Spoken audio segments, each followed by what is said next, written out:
There lived a successful trader called Kwame Kankam, known for his wealth and influence.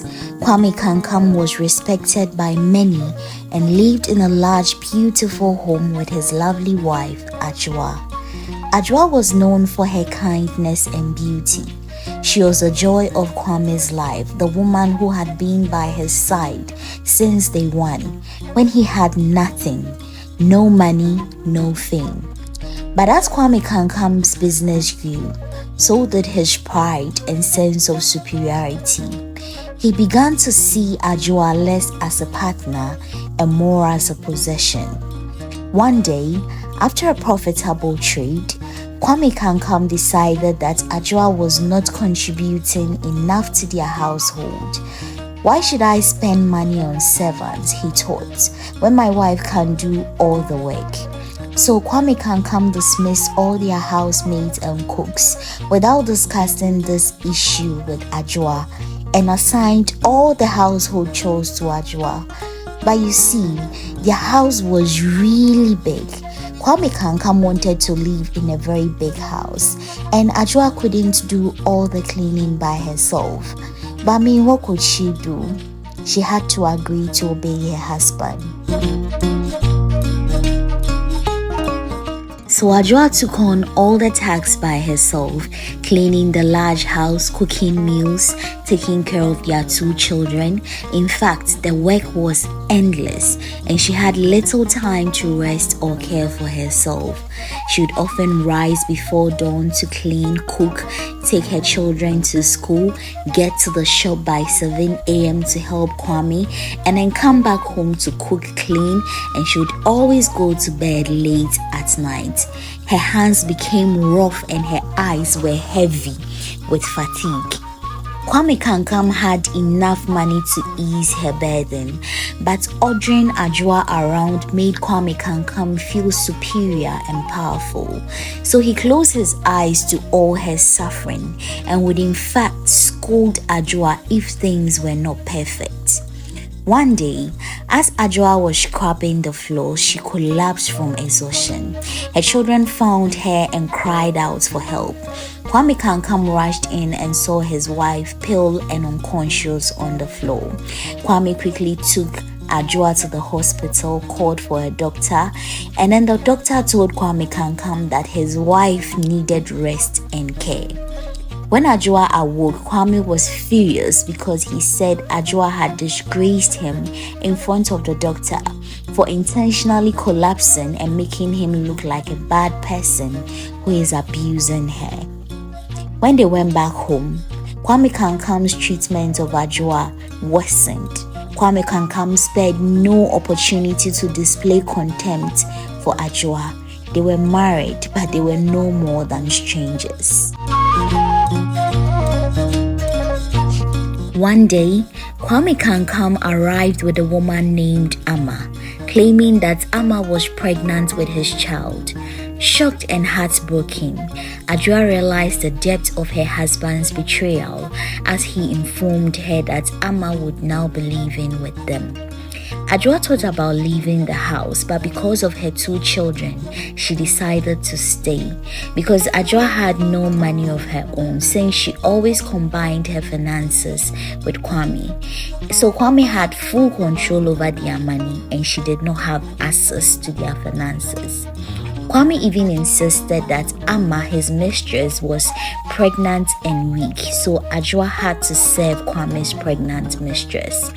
Night after night, Adwoa would be summoned to prepare food for Amma, who had peculiar cravings at odd hours. Adwoa endured, but in reality she had become a mere servant in her own home. As time passed, Kwame Kankam's heart grew colder and colder, since Amma kept whispering lies about Adwoa.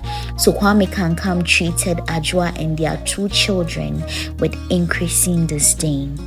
One day, Kwame Kankam slapped Adwoa for daring to question his decisions.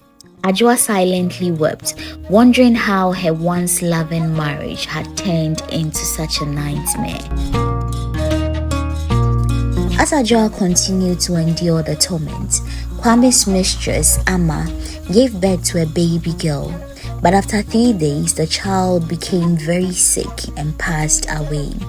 After the child's passing, Kwame Kankam's interest in Amma started to fade. When Amma sensed Kwame Kankam's change in attitude, she became very anxious. Amma requested that Kwame sack his first wife Adwoa and children from the house so that she would become the sole wife of the household. But Kwame Kankam refused to do that. Amma was bitterly enraged, so she sought the help of a powerful juju man. Amma resorted to dark magic, all in effort to win back Kwame Kankam's affection.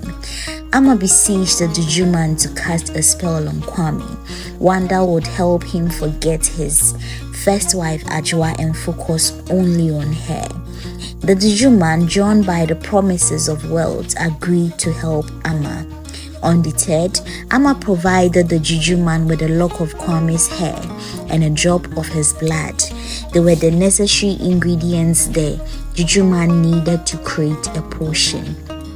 For 3 nights, the juju man chanted special incantations over a pot filled with mystical herbs. On the 3rd night, when the moon hung low in the sky, the juju man presented Amma with a small bottle containing the enchanted potion. With trembling hands, she accepted the potion. The next morning, as Kwame Kankam sat in his lavish courtyard sipping palm wine and drenching in the warm sunlight, Amma approached him with a soft smile. She offered him a cup of a refreshing herbal drink with a potion mixed in the drink and watched eagerly as Kwame Kankam drank it without suspicion. As the potion took effect, Kwame Kankam's memory of his first wife completely faded away, and his feelings were replaced by a burning desire for Amma. He sacked Adwoa and his 2 children away from his house because his heart was filled with longing and a strong passion for only Amma. Amma was amazed by Kwame Kankam's newfound affection and neglected to express gratitude to the juju man. In fact, she totally forgot that she had promised the juju man gold and wealth. Enraged by Amma's ungratefulness, the juju man placed a curse upon Amma, causing the potion's effect to fade and rendering Amma blind. When Kwame discovered Amma's deceit, he was overwhelmed with remorse. He broke up with Amma and sacked her from his house. Determined to reconcile with Adwoa and his 2 children, Kwame Kankam searched tirelessly for his children and Adwoa, but they were nowhere to be found. Without Adwoa's presence to manage his house and affairs, Kwame Kankam's once flourishing fortunes began to dwindle until he was left with nothing. 3 years later, Kwame Kankam's friend Kofi Usu, who had journeyed to a distant town, reported seeing Adwoa and the children. Kwame Kankam, desperate for redemption, set out immediately to find them. However, upon his arrival, he discovered that Adwoa had remarried a man named Kofi Nimo, who cherished her and her children deeply. Despite Kwame's plea, there was no room for him in Adwoa's life. Even his children refused to go back and stay with him. As Kwame Kankam walked away, his spirits broke and his pride shattered. He realized the true cost of his actions. He wanted to be the boss, to be in control, never listening to his family. But he lost the love of his family in the process. And though he finally came to regret his decisions, it was just a little too late for him. Let us remember that the pursuit of absolute control often leads to the loss of the things that truly matters in life. love, family, and happiness. It is important that we cherish and nurture good relationships. Do not let anyone or anything take you away from your family, for they are the foundations of a fulfilling and meaningful existence. Thank you very much for watching this video. If you enjoyed this video, please give it a thumbs up, like the video, and leave your thoughts in the comment section below. You can also check out the other videos we have on this channel. Thank you guys. I'll see you soon in the next video.